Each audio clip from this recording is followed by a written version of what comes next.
Yo, are you ready to bubble? Me want to see all the sexy lady. Okay, if you introduce the pair this time, because I did last time. Fashion. Fingers.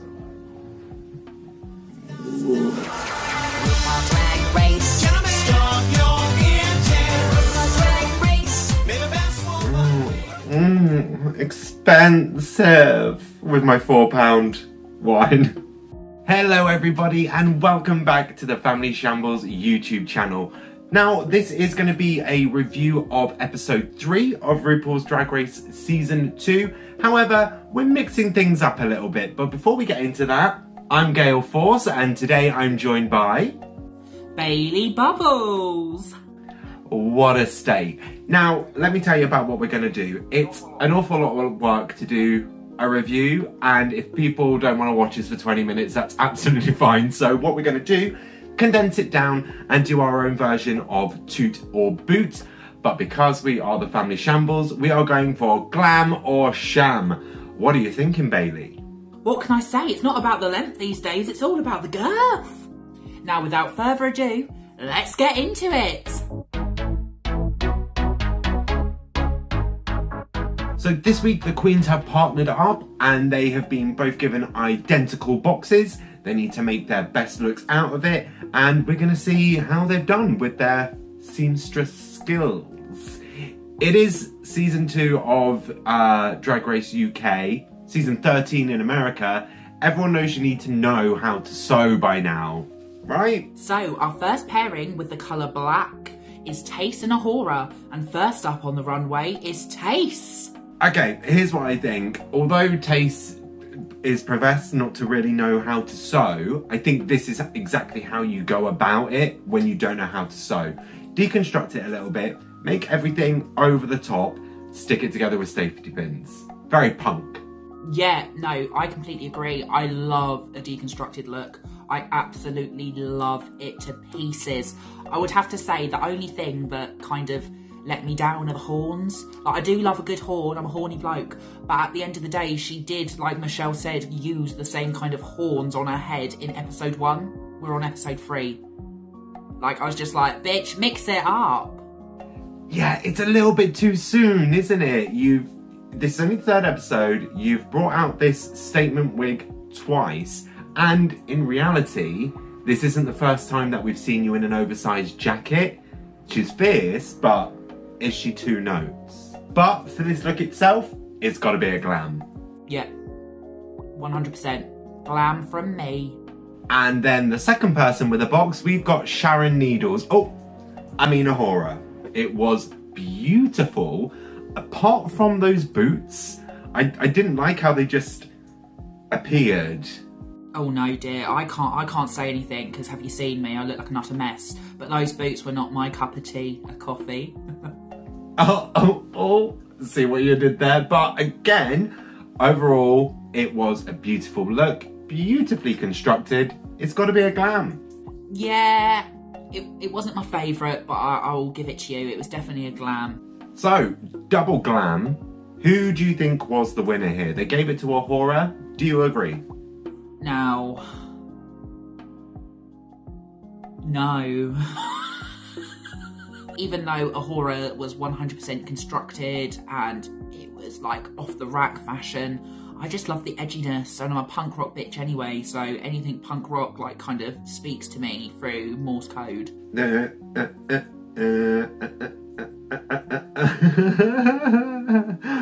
Okay, I absolutely hear what you're saying, but I've got to go with Ahura. This was a design challenge and Tace's concept was cool, but full design and execution, it's Ahura hands down for me. Yeah, well, you and whores alike, eh?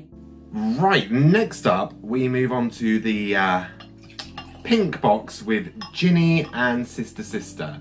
I'm topping up here because I feel like I've got to. I did not like either of these, spoiler alert. But first up, Ginny Lemon. Thoughts? I love Ginny Lemon. I would happily squeeze her lemons. I loved that she kind of went, Rue, I'm gonna give you sexy and I'm gonna give you a run for your money, and she definitely tried, she definitely delivered to a degree, but like, not focusing on that, the gown, the outfit itself was a pink cum rag. It was a pink cum rag folded in a tube bloody dress. Props to her to rising to the challenge that Rue set her there. Looked like a completely different queen, actually. Overall, though, that has got to be a sham.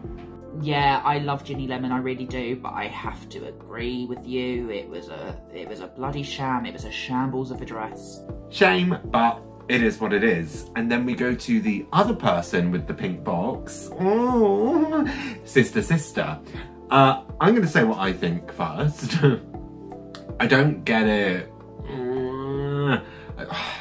I feel like I'm being a bit nasty towards Sister, but I just don't get it. I've heard some people saying that they didn't like the scrunchy trouser into the shoe and you can't really tell what's going on. I liked that feature of it actually, but I just don't pick up what she's selling. Oh, everyone loves a pink box. So I think for me, I am not a fan of the colour pink. I don't think you will ever really see me wearing the colour pink, except for labia. Except for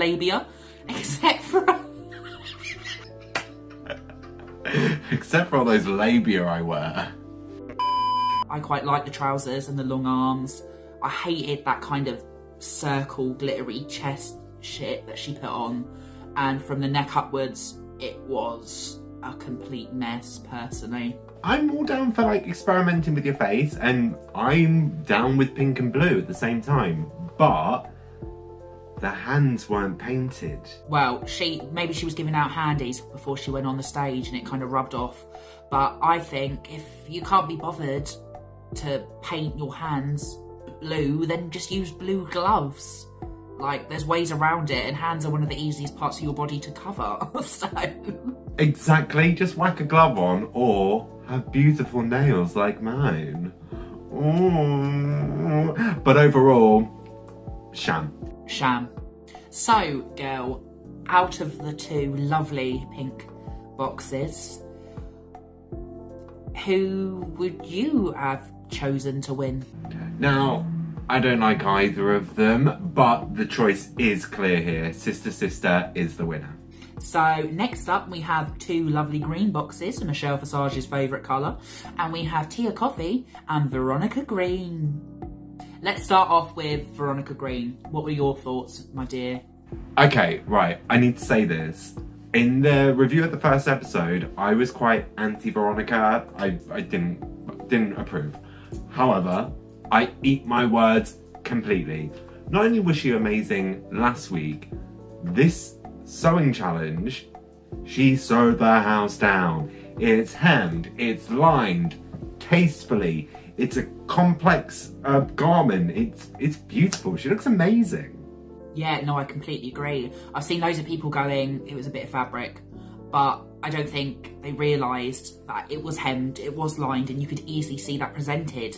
And I really like the shape, and I love the combination with the auburn, like orangey hair, like poison ivy. It was just bellissimo, and I personally thought it was one of the best on the runway. Having ginger hair and wearing green is, it's one of my favourite combinations. And yeah, okay, maybe the bralette was too high, like her boobs were essentially on a clavicle, but overall, it was gorgeous, and I agree with you, it was one of the best on the runway. Complete glam for me. Glam, glam, glammy, glammy, glam. And then, Tia. Oh, this is horrible because I love Tia Coffee. I think her personality is amazing, it shines through. I think she even beats Lawrence Chaney to my favourite narrator. But that costume, girl. That was just one of those where I wanted to hide behind a pillow. I couldn't watch her walk down that runway wearing it. But you got to give it to her, she knew it was shit. And in a way, that kind of gave her brownie points, I think. But that's the thing, like, delusion is a horrible thing. We're seeing that happen with a couple of the season 13 girls at the moment.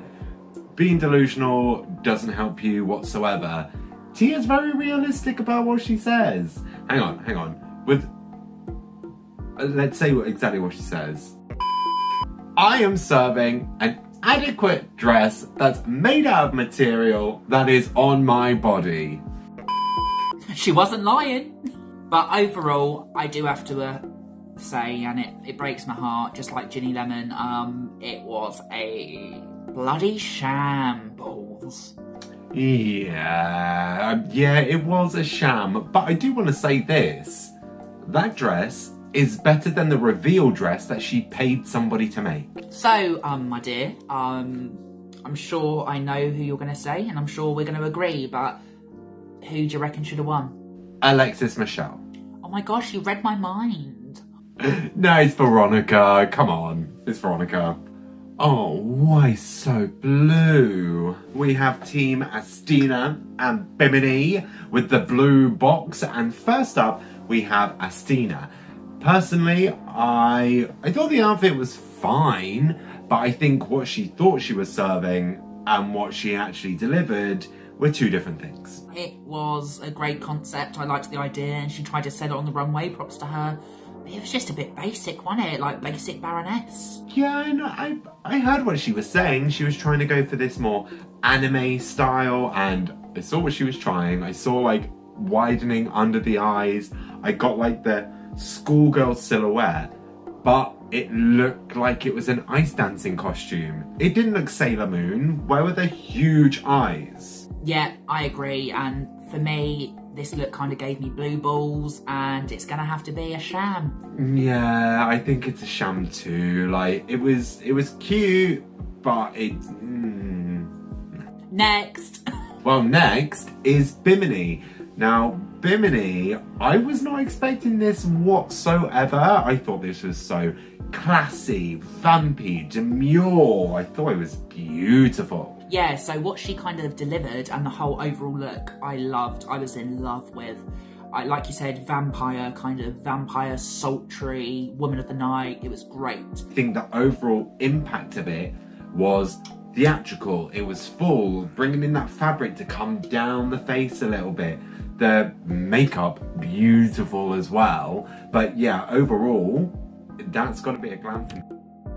Yeah, no, I do. I agree with you. It was beautiful overall, and she definitely gets a glam from me. Overall, Bimini gets a glam.